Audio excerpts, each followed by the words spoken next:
Hi, everyone. Happy Friday. Okay. So we have two special guests with us today. Joining us are Deputy National Security Advisors Ann Neuberger and Dilip Singh. By way of a quick introduction, Ann is Deputy National Security Advisor for Cyber and Emerging Technology. Previously, she served as the National Security Agency's Director of Cybersecurity, where she led the NSA's cybersecurity mission. Prior to this role, Ann led NSA's election security effort and served as Assistant Deputy Director of NSA's Operations Directorate, overseeing foreign intelligence and cybersecurity operations. Dilip is Deputy National Security Advisor for International Economics and Deputy Director of the National Economic Council. He coordinates the administration's policy-making process for a range of issues at the intersection of economic policy and national security.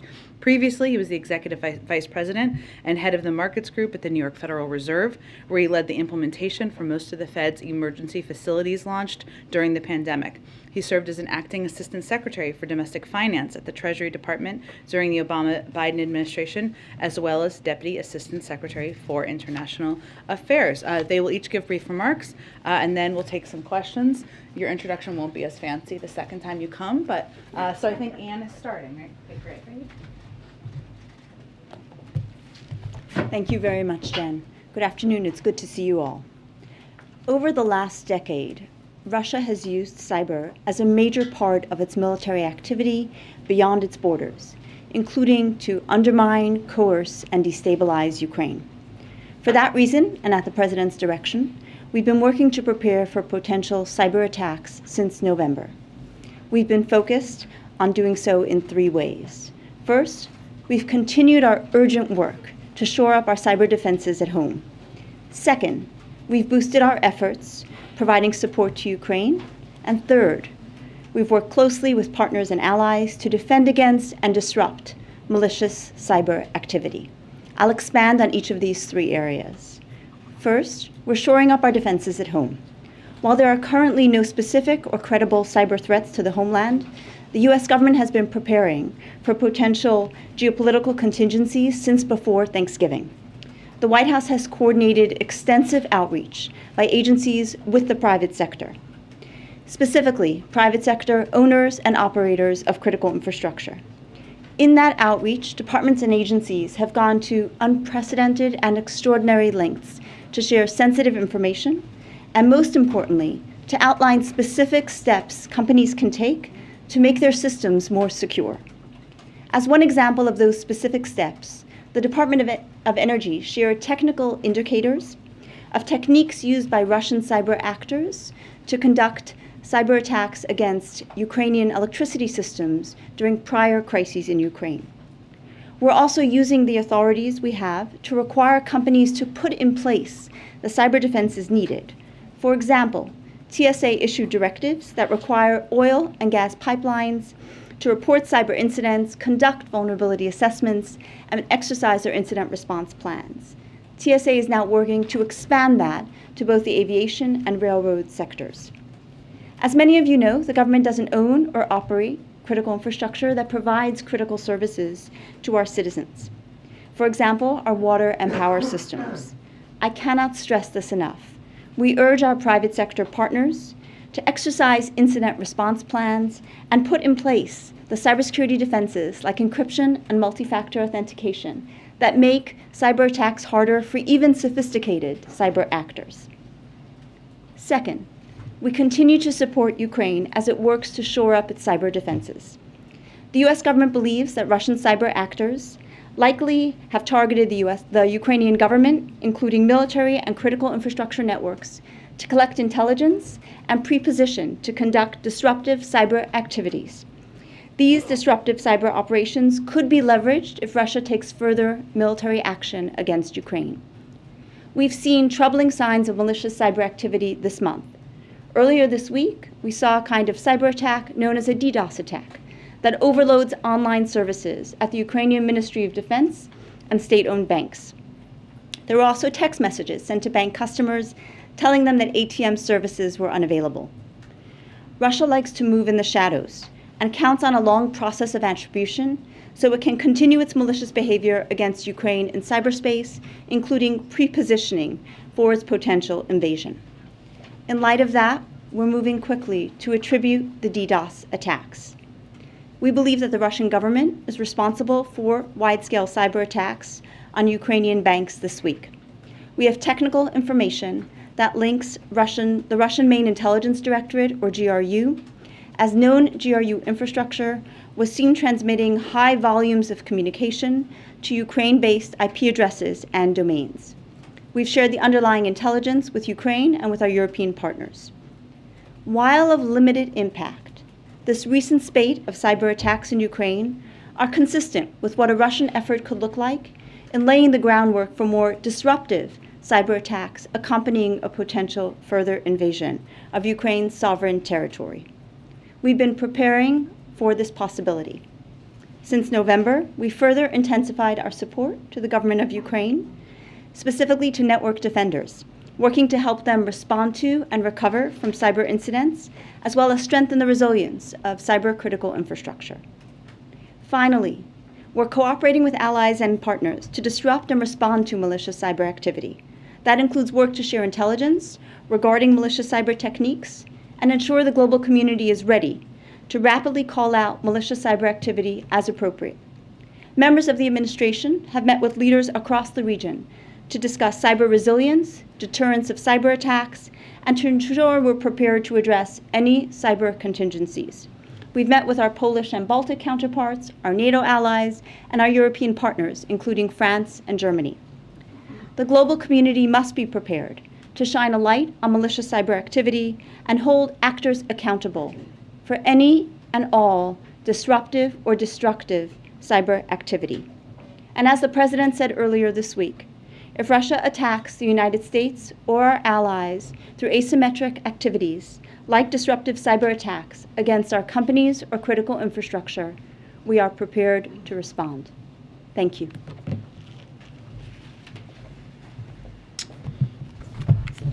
Good afternoon, everybody. As President Biden has said, if Russia attacks Ukraine, we will respond decisively and forcefully to impose costs on Russia alongside our allies and partners. The cost to Russia would be immense, both to its economy and its strategic position in the world. Our financial sanctions have been designed to impose overwhelming and immediate costs to the largest financial institutions and state-owned enterprises in Russia. They've been calibrated to maximize alignment with our allies and partners. They're flexible to allow for further escalation or de-escalation, depending on how Putin responds. And they're responsible to avoid targeting the Russian people and to limit unwanted spillovers to the US and global economy. We're also prepared to impose powerful export controls as part of our response package. Both financial sanctions and export controls deny something to Russia that it needs and can't get from anywhere other than the United States or our allies and partners. Financial sanctions deny foreign capital to Russia, and export controls deny critical technological inputs that Russia needs to diversify its economy and to deliver on Putin's strategic ambitions in aerospace, defense, and high tech. Working in tandem, financial sanctions and export controls are embedded in a broader strategy that would undercut Putin's aspirations to project power and exert influence on the world stage. If Russia invades Ukraine, it will become a pariah to the international community. It will become isolated from global financial markets, and it would be deprived of the most sophisticated technological inputs. Russia would face the prospect of intense capital outflows, mounting pressure on its currency, surging inflation, higher borrowing costs, economic contraction, and the erosion of its productive capacity. Taken together, Russia will become more dependent on countries that cannot compensate for its losses. This would be a strategic defeat for Russia, pure and simple. Meanwhile, the West and international community would emerge more united and determined to defend shared values and core principles than at any point in the post-Cold War era.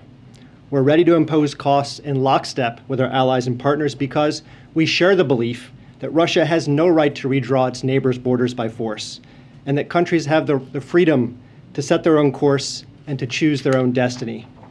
To be clear, the test of unity with our allies and partners is not whether our actions are matched to the letter or whether our implementation mechanics are identical. The test of unity is whether we share a recognition of the core principles that are at stake. whether we share the resolve to defend those principles by imposing severe costs on Russia for its actions, and whether we're willing to do all we can to support each other in managing the consequences. I can tell you with confidence that we've met the test. And on this last point, since I know many of you have asked, let me say that we are in active engagement with major energy consumers and major energy producers to coordinate potential actions to stabilize energy markets, and all of our tools are on the table. Thank you. Okay, Steve. Are you still discussing elements of the sanctions package among yourselves, or is the package ready to go as soon as the invasion begins?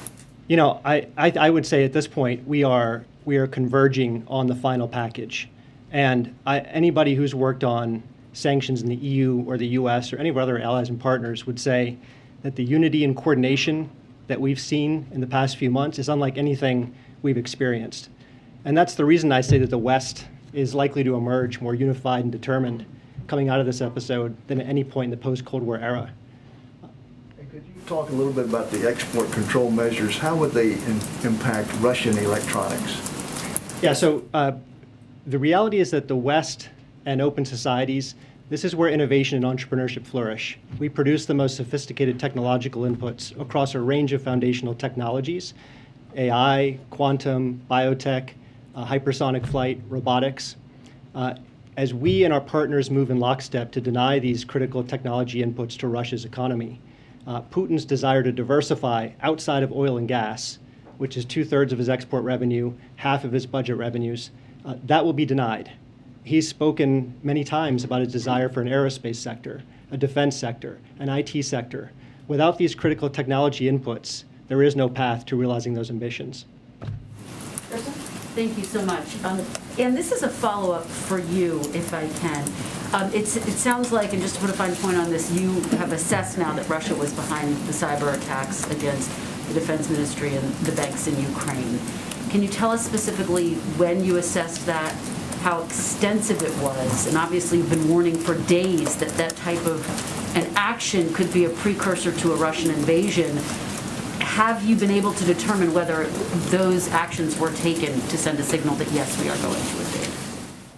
So yes, we have assessed that Russia was responsible for the distributed denial of service attacks that occurred earlier this week.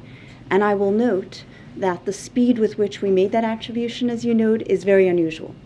And we've done so because of a need to call out the behavior quickly as part of holding nations accountable when they conduct disruptive or destabilizing cyber activity. You asked how extensive that activity was. It was of limited impact because Ukrainian cyber defenders rapidly brought back both the state-owned banks and the Ministry of Defense networks.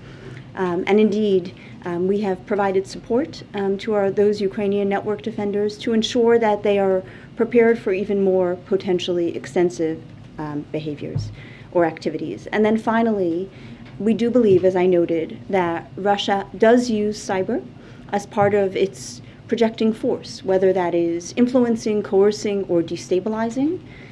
So we do expect that should Russia decide to proceed with a further invasion of Ukraine, we may see further destabilizing or destructive cyber activity, and we've been working closely with allies and partners to ensure we're prepared to call out that behavior and respond when needed. Follow, if I can. You've talked about the extensive steps that you have taken and that you have tried to encourage the private sector to take as well to be prepared for a potential cyber attack. Are you confident? Is the private sector prepared? Is the U.S. government prepared for a Russian cyber attack? Can Americans feel as though their money is safe and that U.S. entities are safe? We are confident that we have worked closely with the private sector to press critical infrastructure owners and operators in the private sector to take the necessary steps to deploy cyber defenses. We've shared sensitive information. We've shared, most importantly, the specific steps, and we've exercised the maximum of government authorities to mandate those steps as needed. We know that should anything occur, we'll work closely with the private sector to rapidly respond and recover. Thank you. Kayla? Thank you so much. I have a question for each of you, but I'll ask Dileep first. The administration and other world leaders have said now for months that sanctions will be swift and severe, and they will be the most powerful deterrent to an invasion. But now with all of these signs that an invasion is going to come in the next few days or is likely, is that a sign that Vladimir Putin has calculated that the cost is bearable for Russia? Look, I know there's a lot of talk about whether Russia has a sanctions-proof economy. And there really is no such thing as a sanctions-proof economy. If you think about the term sanctions-proof, it means that a country is deciding to deintegrate from the global financial system. That means less foreign capital, higher borrowing costs, less investment, and lower growth. And look, whether you're an autocrat or a small d Democrat, every leader cares about your economic conditions. It's part of the social contract you have with your people. And let's think about the baseline in Russia. Right now, Russia has an inflation rate of 8.7%. The Central Bank of Russia has raised interest rates 8 times over the past year to 9.5%. The ruble is the worst performer among any emerging market currency. That's before any sanctions have been imposed. And if we impose these sanctions, which are the most severe measures we've ever contemplated against Russia, you don't have to take my word for what would happen. Look back to 2014 with a much less severe package. We saw record capital outflows. We saw a weakening of the ruble by up to 50%. We saw Russia spend 25% of its foreign reserves in a futile attempt to defend the ruble. We saw interest rates spike to 17%. We saw inflation spike to 17%, and the economy fell into recession. And the vicious feedback loop we saw in 2014 was determined by Putin's own choices, not prescribed in advance by us. The more he escalates, the more pain he feels. So, look, there's no question in my mind that Putin is not playing a winning hand. And it's not just sanctions. The export controls deny him the critical technologies he needs to develop his economy over time. If he invades, Europe is going to accelerate its diversification away from Russian energy supplies. We'll fortify NATO's eastern flank. All of these actions, not just sanctions, deal Putin a very weak strategic hand. And you said that if Russia targets companies or institutions here, and I'm wondering what intelligence the U.S. has that it can share about how that may figure into Russia's campaign. So as I said, there are no specific or credible cyber threats against the homeland, but we're making clear that we're preparing for that in case of any contingencies. Ed? Oh, go ahead. Yeah, but on that note, what's your level of concern that there could be an online or cyber attack against, say, the banking system in the U.S. should Russia decide to invade? As we know, as a society, we're a very connected and digitized society. And that, as a society, we don't have the level of cyber resilience that we wish to. Since the beginning of the administration, President Biden has made both domestic and physical resilience a priority, and we've urgently taken significant steps, whether they're new authorities, the president's executive order, working closely with the private sector in unprecedented ways. Those serve as a foundation for a far stronger domestic cyber resilience we have today than at the beginning of the administration.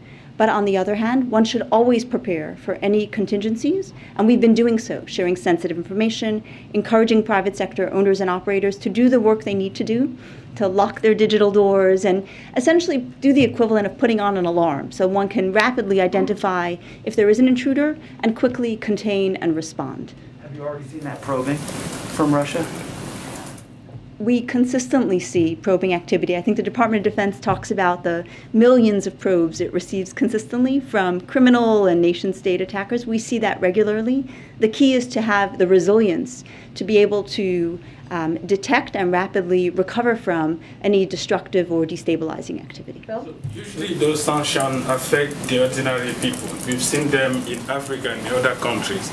Are you concerned that the sanctions that you may impose on Russia may end up affecting ordinary people and not Putin himself? Yeah, I mentioned some of we have a set of guiding principles that drive our design of sanctions. They need to be strong enough to demonstrate our resolve. We calibrate them to maximize the chance of coordinating with allies and partners. They're also responsible. We target them carefully to avoid even the appearance of targeting the average Russian civilian. And where you'll see these sanctions applied is on the commanding heights of the Russian economy and the Russian state. That's where they're designed. And so where you see most of the force of sanctions back in 2014 and where you'll see them again now is through the financial sector and in areas where Putin needs critical technologies to develop an industrial base. That's where these measures are concentrated. And it's meant to be responsible, not to have contagion to the average Russian civilian.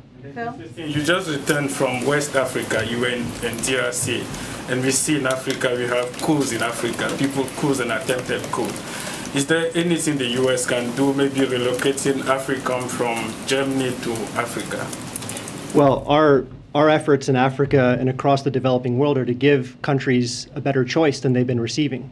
So we're on the road offering infrastructure finance that expresses our values. So finance that is transparent, that's inclusive, that's sustainable, infrastructure financing that has high labor standards, high environmental standards, and infrastructure finance that mobilizes our private sector, which is our key competitive advantage. For too long, countries have not had a choice. They've had an opaque, coercive, and extractive model of infrastructure finance, and that's why we're out to compete, because we think we have a better product. Can you say why the launch has been delayed though? If we can just try to, because we're going to get to as many people as possible, and that's what we're trying to do here. Okay, go ahead, Phil. One for each of you, if you don't mind. And you alluded to this, but the U.S. has assessed that the Russians likely have a foothold into critical Ukrainian infrastructure on the cyberspace right now. Is it the expectation or is it a likelihood that they will once again try and shut down Ukrainian power? And if so, is that considered a red line for the U.S. in terms of a cyber operation response? So Russia has used offensive cyber activity to coerce and disrupt critical infrastructure in Ukraine during a prior crisis. So we would expect, based on prior activity, that should Russia decide to proceed with an invasion of Ukraine, and I want to be clear that our priority, as the President has noted, is really exercising every diplomatic option possible to avoid that. We are prepared for and have been working with Ukrainians and our European allies and partners to help the Ukrainians prepare for potential destructive or destabilizing activity. Would that be a red line for the U.S. in terms of a cyber response? I think, as the President has made clear, disruptive or destructive attacks against the U.S. or allies is of significant concern. It's outside the boundaries of international norms, particularly attacks against critical infrastructure. Rachel? Guys, if you could, we're going to get to as many as possible. It doesn't help to scream over each other. Real quick, and I think you alluded to this at the end of your opening statement, but we just heard from the Prime Minister of Italy, Mario Draghi, say that sanctions should be focused on a limited number of sectors without including energy. Do you view that as a one-off? How do you address the fact that the different countries, particularly in Europe, have different equities here to try and actually stay unified, as you say, the West is right now? Look, I'll speak to the energy question. First of all, our measures are not designed to reduce or impair Russia's ability to supply energy to the world. Number two, we think it would be a strategic mistake for Putin to weaponize his energy supply. 2/3 of Russia's exports and half of its budget revenues come from oil and gas. And if Putin were to weaponize his energy supply, it would only accelerate the diversification of the world away from Russian energy consumption. Number three, we're prepared for anything. So if Russia decides to weaponize its energy supply, we're ready. We've been taking steps, as I mentioned in my statement, to coordinate with major energy consumers, major energy producers, to ensure that we have steady energy supplies and we have stable energy markets. On natural gas, we've been working with Europe in lockstep to surge natural gas to Europe from North Africa, from the Middle East, from other parts of Europe, from the US, and from Asia.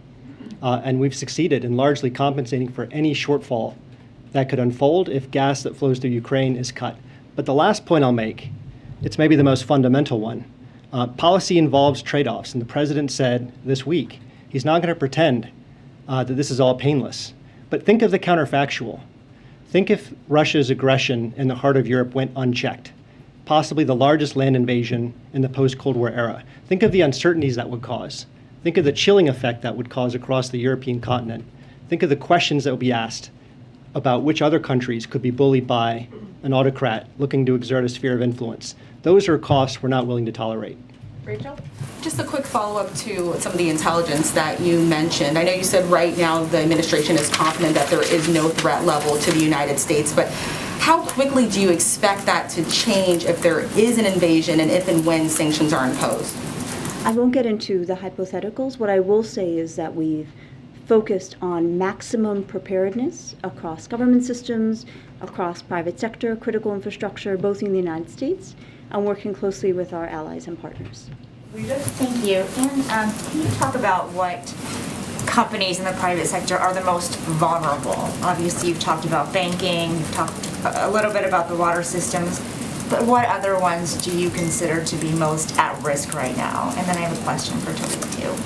Absolutely. So generally, as we look at ourselves as a society, we know that critical infrastructure is our focus to rapidly improve our domestic resilience because of the degree to which critical services like power and water touch citizens across the United States. And that's why some of the most urgent and innovative efforts that the President has initiated this year have focused on those sectors, from the industrial control systems effort to TSA's first exercise of its emergency authorities to NERC issuing an alert earlier this week for the utility sector as well. So that is really the critical infrastructure, particularly power, communications, and water, have been a clear focus because of the fact that they touch Americans' lives and because of the need to address the fact that these sectors digitized quickly and we need to catch up from a security and resilience, which we have made significant progress on in this first year. Thank you. And a quick question on the export tool. What technologies and products can the U.S. and allies withhold from Putin that he can't get elsewhere, for example, from China? We think we have an asymmetric advantage when it comes to the foundational technologies of our time. So think of AI, semiconductors, quantum, robotics, hypersonic flight. These are products that in almost every case are designed and produced in the West and in open societies. We define the productive frontier. So there really is no ability for Russia to replace or compensate for the denial of these inputs from anywhere else, including China. Patsy? Yeah, actually, just to follow up on the China question, as we're dealing with the threats of Russia, we know that you've also been doing these tours to Africa and South America in terms of promoting the Build Back Better world to counter the Belt and Road Initiative. Can you share a little bit the level of interest to this program from the countries that you visited, and why has there been a holdup? Because the promise was that it will be launched early this year. Yeah, I'll say there's been enormous enthusiasm in every country we visited: Ecuador, Colombia, Panama, Ghana, Senegal, the DRC, parts of the Middle East, Indonesia, Thailand, and other parts of the world. And the reason there's so much enthusiasm is that countries do want a choice. For a long time, China has been the only game in town for many of these countries. And in many cases, they have buyer's regret. The loans that have been made to these countries have often been very opaque. They have non-disclosure agreements. They have termination clauses. They have confiscatory collateral arrangements. They're extractive in many cases. In the DRC, for example, this is a country that's rich in minerals, over $20 trillion in critical minerals, but they've not seen the schools, the roads, the hospitals, the bridges they were promised. And so we're offering a different way with, as I say, high standards for transparency, inclusivity, development impact, local development impact, and very, very strong attention to the labor market impacts and environmental standards. And, so we're mobilizing along with our G7 partners, and we are going to launch early this year. You should see very soon a list of flagship projects that will exemplify exactly what Build Back Better World is all about. Jackie? Thank you. Can you clarify, is removing Russia from the SWIFT international banking system part of the financial sanctions package? Well, all options remain on the table, but it's probably not going to be the case that you'll see SWIFT in the initial rollout package. We have other severe measures we can take that our allies and partners are ready to take in lockstep with us, and that don't have the same spillover effects. But we always will monitor these options, and we'll revise our judgments as time goes on. I thought you guys had said you were going to start at the maximum, that it wouldn't be like a ramping up of sanctions. I can assure you the measures that we have prepared, the severity of those measures, and the institutions that we would impose them upon, and the immediacy of those sanctions are among the most severe financial sanctions that have ever been contemplated. Josh, do we have the last one? On the sanctions, if they're as severe as you say, how do you protect against the risk that Russia's economy becomes stitched even tighter with China or others who might be able to avoid what the U.S. is doing? So you can look at this question from both perspectives. From Russia's perspective, if it wants to sequester itself from Western economies, Western technology, and Western capital markets, and try to substitute China for all that we provide, that's a very bad miscalculation. The G7 alone represents more than 50% of the global economy. China's 15%. If you look at the dollar, the euro, the British pound, and the yen, these are the dominant reserve currencies of the world. It's how the world makes payments, it's how it saves money, it's how the world borrows money. The renminbi share on these metrics is in the low single digits. And if you think about the foundational technologies of our time, they are, in almost all cases, designed or produced by the West in open societies where innovation and entrepreneurship flourish. So there is, I don't think, any question that China could not be a substitute for all the West provides. Now, for China's part, if it decides to give tacit or explicit accommodation to the invasion of a sovereign nation in the heart of Europe, that would be a very bad signal for its vision of the world. The reputational effects it would have in Europe would be profound. The signals it would send all across the world about its willingness to accommodate coercion and force and aggression would have very long-lasting effects. And let's be real. The Russian economy is 1/10 the size of the EU, 1/15 the size of the US economy. So China may want Russia as its junior partner for cheap gas or cheap oil, but let's not pretend it's anything else. Thank you both so much. Appreciate it. I think we have to wrap it up because they have to head back and do some work. Thank you both so much for joining us. Thank you. Thank you. Thanks so much. Okay. Okay, I just have one item for all of you at the top, a week ahead. This weekend, including President's Day, on Monday, the President will remain in D.C. Throughout, obviously at the White House. Throughout next week, the President will continue close coordination with our allies and partners on Russia's potential further invasion of Ukraine. On Tuesday, the President will host an event announcing progress on restoring critical supply chains, powering clean energy manufacturing, and creating good-paying jobs. And on Thursday, the President will participate in a virtual G7 leaders meeting to discuss the ongoing situation with regard to Russia and Ukraine and priorities of the German G7 presidency this year. With that, I will try to jump around as much as I can. Josh, you want to kick us off, though? Great, thanks, Jen. Two questions. First, has the President read the Russian response on Ukraine? And is he giving any consideration to mobilizing additional troops in Europe? Well, on the first part, I know that, as you all know, our Secretary of State has accepted the invitation to have a meeting with Foreign Minister Lavrov, or engage with him next Wednesday. And certainly we are continuing to review. In terms of the President's status or process there, I don't have anything to update you on. We have always said from the beginning that we are open to sending more troops should that be needed, but I don't have any update on that front. I would point you to the Department of Defense. And then secondly, real quick, separatists in Ukraine are evacuating civilians to Russia. Secretary Blinken warned about this as a type of false flag operation.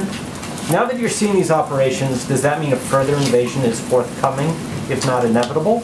Well, I would first say that we continue to believe, as you heard our Secretary of State say yesterday, that Russia is positioned to attack Ukraine in the coming days. And that remains the case. Just what the Secretary said yesterday, obviously the President will be speaking shortly to all of you. At the same time, the door to diplomacy remains open, and it will continue to remain open. And again, as is evidenced by the fact that our Secretary of State is planning to engage with the foreign minister. But in terms of these reports, yes, it is a good example of what we're seeing, or what we have long anticipated or long predicted for all of you, that the Russians would take part in pretexts or steps that would lay a predicate for either war or to create confusion or spread misinformation on the ground about what's actually happening on the ground. I think it's important to remember that we would consider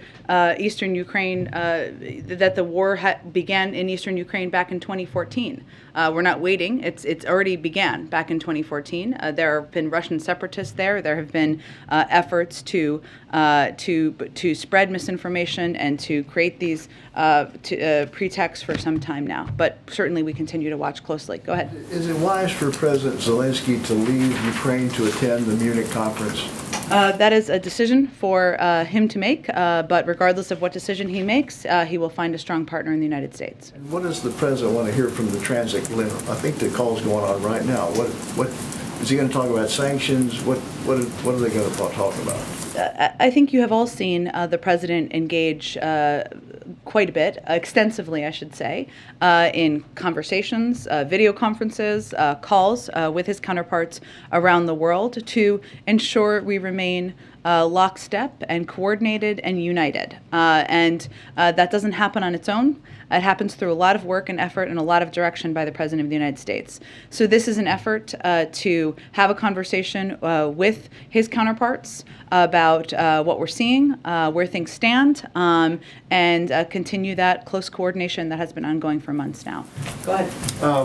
One question. There was a readout from Brett and Amos's meeting in the Middle East, and in that readout it says they discussed with the Saudis a collaborative approach to managing potential market pressures if Russia invades. Can you give any details? Was anything concrete agreed to? Were there any promises made?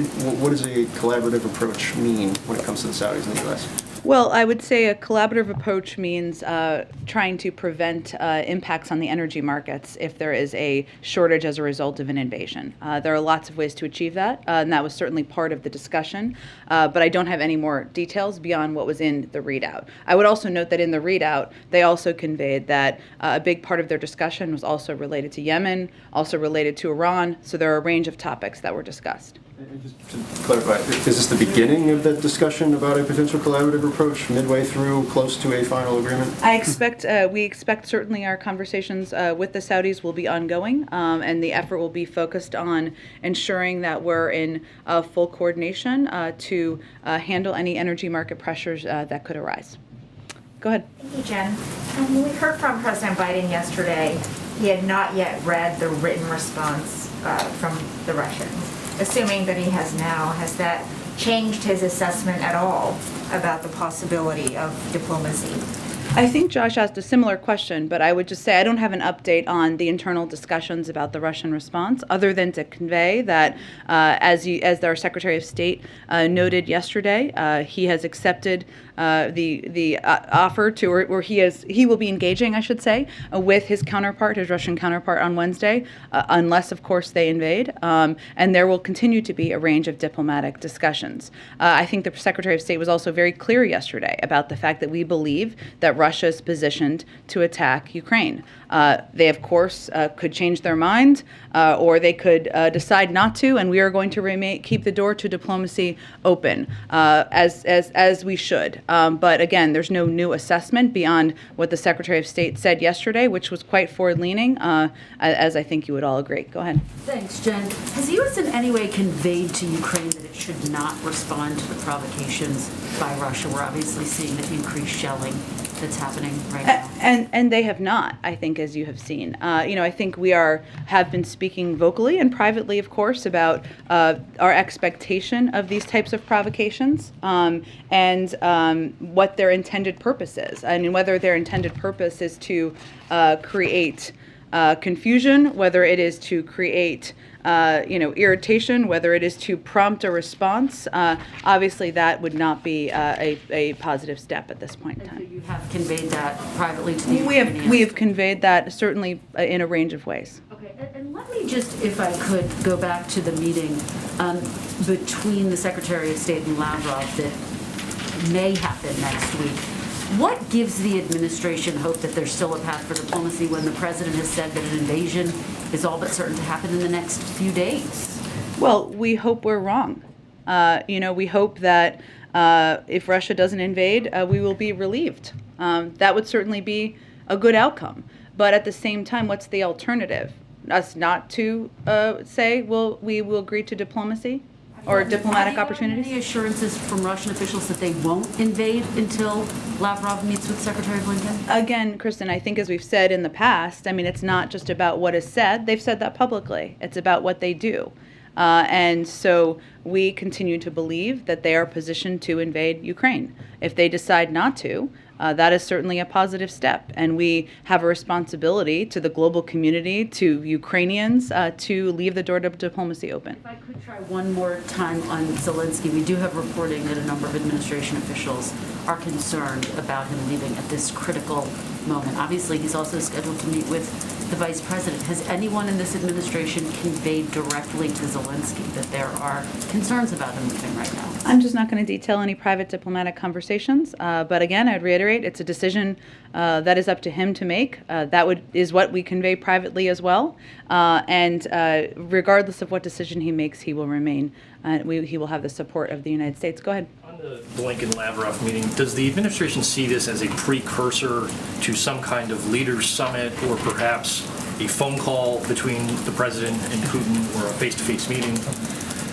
Well, I think where we are right now is that, we're unclear. We're ready to engage in diplomacy, but it's unclear if the Russians are going to sit down in good faith. And of course, if while we are doing everything we can to prevent war, and including having the Secretary of State willing to engage further with his Russian counterpart, I don't think we can get ahead of the process or ahead of where things stand, which is our continued belief that they are positioned to attack Ukraine. President Bolsonaro of Brazil met with Putin this week in Moscow. He expressed solidarity with Russia. I know the State Department put something out, but did the president feel betrayed by President Bolsonaro's comments, and does this affect U.S.-Brazilian relations at all? I've not discussed his comments with the president, but what I would say is that the vast majority of the global community is united in their view, shared view, that invading another country, attempting to take some of their land, terrorizing their people, is certainly not aligned with global values. And so I think Brazil may be on the other side of where the majority of the global community stands. Go ahead. There's a report in Foreign Policy magazine that Russia intends to target Ukrainian politicians and dissidents for assassination or arrest. Are you aware of any plans to provide security for President Zelensky or others? I've seen those reports. We've seen those reports, and I can't, of course, speak to intelligence matters or hypotheticals. We would be very concerned about any actions that would target political critics or vulnerable populations, as I think is what that report is conveying, if I'm correct, such as religious and ethnic minorities or LGBTQ persons. We have in the past seen Russia try to force acquiescence through intimidation and repression. But given it's hypothetical and I can't speak to it further, I can't give you any prediction of security assistance. I want to ask you a question about gas prices specifically. Can you explain, if there is any, the reticence to embrace the calls for the gas tax holiday? Well, we've said every option is on the table, including that, but a decision has not been made. Is there any reticence here to do that? I don't know if that's called reticence. It's just that a decision hasn't been made in a process yet. Go ahead. Thanks, Jen. Just a quick follow-up on the Russian response. Has the president reviewed it yet? Again, I don't have any update on that. What I can tell you is that our efforts remain having continued diplomatic conversations with our counterparts in Russia, as is evidenced by the Secretary of State's plans for next Wednesday, unless they, of course, invade, and the president's engagements that he is a part of at this point in time. But I think it's important to note that, when we look at how we're going to engage in diplomacy, it's also important that we look at how Russia is responding, right? And Russia's threats of war, if their demands aren't met, are inconsistent with diplomacy. So we are going to leave the door open, but I think the Secretary of State's commitment to, or openness to meeting or to engaging with his counterpart is evidence of that. And I know you got a question on the call that's happening as we speak, probably with the transatlantic leaders. Just on the president's framing of this, does he see this as getting the allies on the same page as a final check-in before an anticipated invasion, given that he said he's expecting it within the next several days? It's a part of our ongoing engagement, so I wouldn't put it in those terms. We are united. We are with our allies. I think you will hear him convey that when he speaks to all of you shortly. But it is also important to stay in close touch. I wouldn't say this is the last time he's going to talk with them or talk with these counterparts in the coming days at all. He's been talking with his counterparts nearly every single day. But with the point we're at right now is, of course, over the last few days, we've seen reports of a rapid uptick of violations of the ceasefire agreement, including the shelling bombing of a Ukrainian kindergarten yesterday. More and more disinformation is being pushed out to the public. We know this is consistent with the playbook for invasion, and we believe they are positioned to attack. So, of course, it's an important moment to have a conversation with his counterparts, but I would expect those to be ongoing. Go ahead. Did you accidentally leave off of the week ahead the president's interviews of Supreme Court candidates? Very good. I was like, I'm thinking maybe I left something off. Well, I can tell you that February is not that much longer. It's 10 days, if my math is correct, and we remain on track to make an announcement about Supreme Court, the president's selection for a qualified and credible nominee to serve on the Supreme Court before the end of the month. Okay, and then that was my following question, Go ahead. which is that given what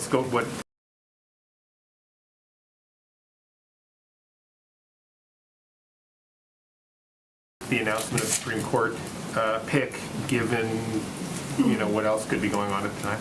Well, you know I love hypotheticals, but what I will tell you is that he has every intention of making a decision this month. He's on track to do so. That will mean he will have chosen a nominee faster than any Democratic president in decades. And obviously he's somebody who has to, as leader of the free world and president of the United States, conduct business on a number of fronts at the same time. Go ahead. Yes, jumping off of that, actually, yesterday in the briefing it was mentioned that the president was planning to just begin interviewing nominees as soon as this week. Given that we are on Friday, can you confirm if he did or did not interview anybody this week? I'm just not going to provide you a day-to-day update, but I can tell you that this is not going to be that much longer lasting because we only have 10 more days left of the month, so that's the good news. And it is always a late part of the process, the interviews, but I'm not going to be able to give you an update on that from here. One other thing, on COVID, I believe that only 4, maybe 5 states still have indoor mask mandates as it holds right now. And I know that you all have been saying you're going to follow the CDC's guidance, but is there a point where the CDC's guidance is out of step with a vast majority of what states across the country are doing, and how do you all reconcile that? Well, what I can tell you is the CDC guidance follows data and science. And data and science moves at the speed of data and science. You can speak to any local leaders about what their decision making has been based on, and we certainly respect their right to do that and respect their role in making decisions about their communities. But we've said that the CDC is reviewing the guidance. They have been doing that, and they're going to base any recommendations they make on science. The assumption, though, that Democratic governors and Republican governors in all these states are not basing decisions on data and science? I can't speak for how they're making their decisions. I can speak for how we make our decisions from the federal government, which is to base it on data and science. And the CDC is the federal government's entity where we have all of our data and science housed. Go ahead. Thanks, Jen. The former Minneapolis or suburban Minneapolis police officer who was convicted of fatally shooting Daunte Wright was sentenced to 2 years in prison today. Is the president keeping track of this? Is he aware of this sentence, and does he think that this was a sentence that was fitting for this crime? Well, what I can say is that Daunte Wright should be here with his family and loved ones, and his death was the tragic result of a law enforcement officer's error. We know we have a long way to go when it comes to criminal justice and racial equity in this country. That's why we are committed to not only engaging in conversations about meaningful policing reform, but we also continue to ensure that the law enforcement agencies have the resources they need to properly train and equip officers to protect our communities, but I'm not going to speak to the specifics of the sentencing outcome. And then one more on the State of the Union, which is obviously right around the corner. Yes. Can you talk a little bit about what specifically the president is doing to prepare for that, what tone he is hoping to set in that speech, what message he's hoping to send to the country? I expect we will have more as we get a little bit closer. I will say that as the president is in Washington, D.C. this weekend at the White House, he will, of course, be closely monitoring developments in Ukraine, but he will also be, working toward finalizing his decision-making process as it relates to a Supreme Court justice nominee, and certainly preparing for the State of the Union as well. So I expect as we get a little bit closer next week, we'll have more to say. Go ahead.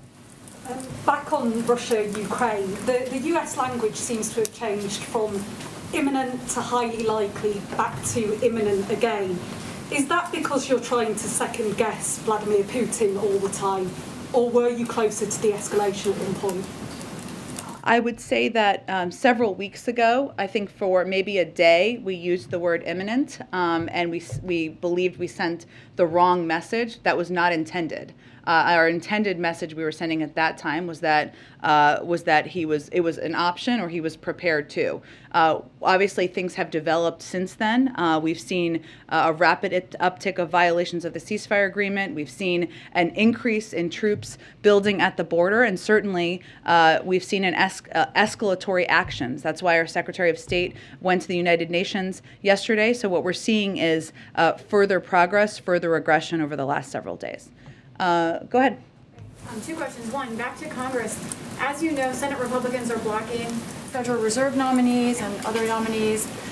They argue that they don't think those Federal Reserve delays have any actual effect. How do you respond to that? Well, I would say at a time where I think most people agree that inflation and costs are the top, if not one of the top issues for every American in the country, the argument that it wouldn't be best to have a fully confirmed full Federal Reserve Board just doesn't seem to make a lot of sense. Then on Ukraine and the idea of cyber attacks on Ukraine, can you speak to the idea of those attacks, the effect they could have on neighboring NATO countries like Poland, and whether that kind of effect could trigger Article 5 under NATO protections or not? Does a cyber attack affecting NATO countries include the kind of language we see in the NATO defense corporate deal? I think I'm just not going to get into a hypothetical on that front. Obviously, they have a range of capacities. We work in lockstep with our NATO partners, but I'm not going to get ahead of any intended actions. Go ahead, Jackie. Thanks, Jen. On the attempted murder of a Louisville mayoral candidate, the man who was charged with this was released on bail a couple days after this happened with the assistance of a bail fund group. Knowing that the vice president has in the past supported bail fund groups, what's the White House reaction to this case, and should there be restrictions on which cases these bail fund groups can help, given this is an attempted murder? I would have to dig into this further, Jackie, and I'm happy to do that after the briefing. The sanctions we've learned don't include SWIFT. They don't target energy, so the impacts to other countries are mitigated. You guys have attributed this cyber attack to Russia, and you're warning that the prospect of war is, or peace rather, is pretty dim.